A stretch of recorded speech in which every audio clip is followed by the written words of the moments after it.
ఒక మహోన్నతమైన పర్వదినంగా భావించవచ్చు. ఎందుకంటే మన కేంద్ర ప్రభుత్వము ఉమెన్స్ ఎంపవర్మెంట్ ప్రోగ్రామ్ తీసుకోవడంలో అస్మిత అసోసియేషన్ తరఫున రగ్బీ గేమ్ను అన్ని జిల్లాల నుంచి పిలిపించి వాళ్ళను ఎంకరేజ్ చేస్తూ వాళ్ళ మధ్యన పోటీలు నిర్వహించి వాళ్ళకు మెడల్స్ సర్టిఫికెట్స్ ఇవ్వడం అనేది చాలా గర్వించదగవలసిన విషయము. దీనికి ప్రోత్సాహం తెలిపిన సెంట్రల్ గవర్నమెంట్ స్పోర్ట్స్ మినిస్టర్స్ను స్పోర్ట్స్ అసోసియేషన్స్ను అందరినీ కూడా నేను అభినందిస్తున్నాను. ఏ దేశంలో అయితే స్త్రీలు అభివృద్ధి చెందుతారో ఆ దేశము టాప్లో ఉంటుంది ప్రపంచంలో. ఈరోజు ఇక్కడ చూస్తే ఇంతమంది అమ్మాయిలు ఈ ఆట ఆడి గెలిచడానికి వచ్చి మెడల్స్ సర్టిఫికెట్స్ తీసుకోవడం అనేది చాలా గర్వించాల్సిన విషయము. ఎందుకంటే జెండర్ జస్టిస్ అనేది చాలా ఇంపార్టెంట్. స్త్రీలను ఎక్కడైతే గౌరవిస్తారో అక్కడ అభివృద్ధి అనేది ఆటోమేటిక్గా జరుగుతుంది. స్త్రీలు మన దేశ స్వాతంత్ర పోరాటంలో కూడా పాల్గొన్నారు. ముఖ్యంగా చదువులో కూడా చాలా రాణిస్తున్నారు. ఏ శాఖలలో అయితే అడ్మినిస్ట్రేటివ్ ఆఫీసర్స్గా స్త్రీలు ఉంటారో కలెక్టర్లు కానీ డాక్టర్లు కానీ ఇంజనీర్లు కానీ అక్కడ కరప్షన్ కూడా తక్కువనే ఉంటుంది.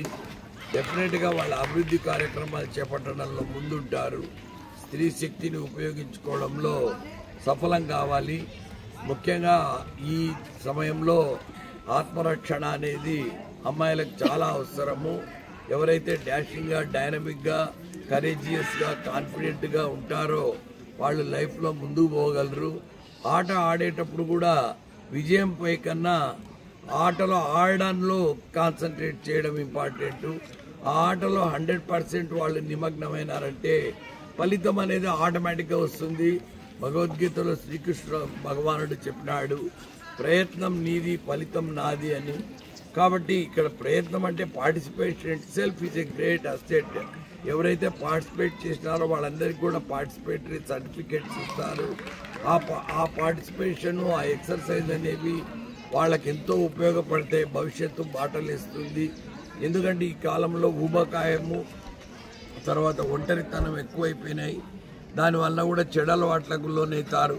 అలా కాకుండా నలుగురిలో కలిసి నలుగురితో ఆటలాడి నలుగురితో స్నేహంగా ఉంటూ 4 విధాలుగా అభివృద్ధి చెందేది కేవలం స్పోర్ట్స్లోనే. ఇక్కడ కుల మతాలకు ప్రాంతాలకు అతీతంగా ఉంటుంది. స్పోర్ట్స్ అనేవి ప్యూర్ మెరిట్ ఓరియంటెడ్గా ఉంటాయి. స్పోర్ట్స్ ఇండివిజువల్ గేమ్స్ అయినా టీమ్ గేమ్స్ అయినా కానీ పిల్లల్లో ఈ ఉత్సాహము ఉద్రేకం చూస్తుంటే నాకు చాలా సంతోషం వేసింది. రగ్బీలో ఎంతోమంది ఉద్యోగాలు తెచ్చుకున్నారని ఇప్పుడే మన సుధీర్ బాబు చెప్పాడు. చాలా శుభ పరిణామం అది. అందులో కర్నూలులో రామాంజనేయులు గారి ఆధ్వర్యంలో సుంకన్న గారి ఆధ్వర్యంలో ఇటువంటి గేమ్స్ స్పోర్ట్స్ చాలా ఎక్కువ జరుగుతూ ఉన్నాయి. ఇది మంచి అభివృద్ధికి ఒక నిదర్శనము. ఈ పిల్లలంతా ఆడపిల్లలు చాలామంది ఒక సముద్రంలాగా వచ్చారు. ఈరోజు ఉప్పెనలాగా అమ్మాయిల్ని ఇంతమందిని చూస్తుంటే చాలా సంతోషంగా ఉంది. వాళ్ళ డెవలప్మెంటే మన సొసైటీ డెవలప్మెంట్కు తార్కాణమని నేను భావిస్తూ వీళ్ళందరినీ మనస్ఫూర్తిగా ఆశీర్వదిస్తూ అభినందిస్తున్నాను.